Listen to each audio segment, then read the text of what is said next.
चित्रपटात आहे तसं बोला काय तुम्ही बोला काय झालं तसंच बोला. हा काय झाले होते काय भाजपच्या युवा मोर्चाचे कार्यकर्ते असतील किंवा पुरुष पदाधिकारी असतील यांच्या घरी आया बहिणी नाहीयेत. त्यांनी त्यांच्या आईच्या पोटी जन्म घेतलेला नाहीये. त्यांना या महिला परिचित नव्हता. त्या गेल्या उचल बांगडी करून इकडच्या तिकडच्या पक्षांमध्ये, पण त्यांना दुसऱ्या पक्षाच्या महिला पदाधिकारी माहिती नाहीयेत का? हा त्यांनी त्यांच्यावरती दगडफेक केली. त्यांचे अक्षरशः काही महिलांचे कपडे फाडले पुरुषांनी फाडलेत. ही पुण्याची संस्कृती आहे का? आज छत्रपती शिवाजी महाराजांच्या आपण विचारांवरती चालतो. तुम्ही सुद्धा भाषण करता भाजपाच्या लोकांना, तुम्ही पण ऐका.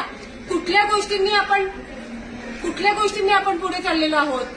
हा जरा तरी माणुसकीच्या नात्याने तुम्ही लोकांबरोबर वागा. आज पोलीस प्रशासनाला ह्या सगळ्या गोष्टी माहिती असून सुद्धा त्यांनी दखल घेतलेली नाही. त्यांच्यावरती गुन्हे दाखल झाले पाहिजेत. माझी ही कळकळीची विनंती आहे डीसीपी साहेबांना की पोलीस तिथे असून सुद्धा त्यांनी कुठल्याही प्रकारची ऍक्शन घेतलेली नाहीये. भक्ती आज महिला अशा पद्धतीने घायाळ झालेल्या आहेत. आज यांनी यांच्या घरी जाऊन काय उत्तरं द्यायची? म्हणजे राजकारणामध्ये महिलांनी उतरायचंच नाही का?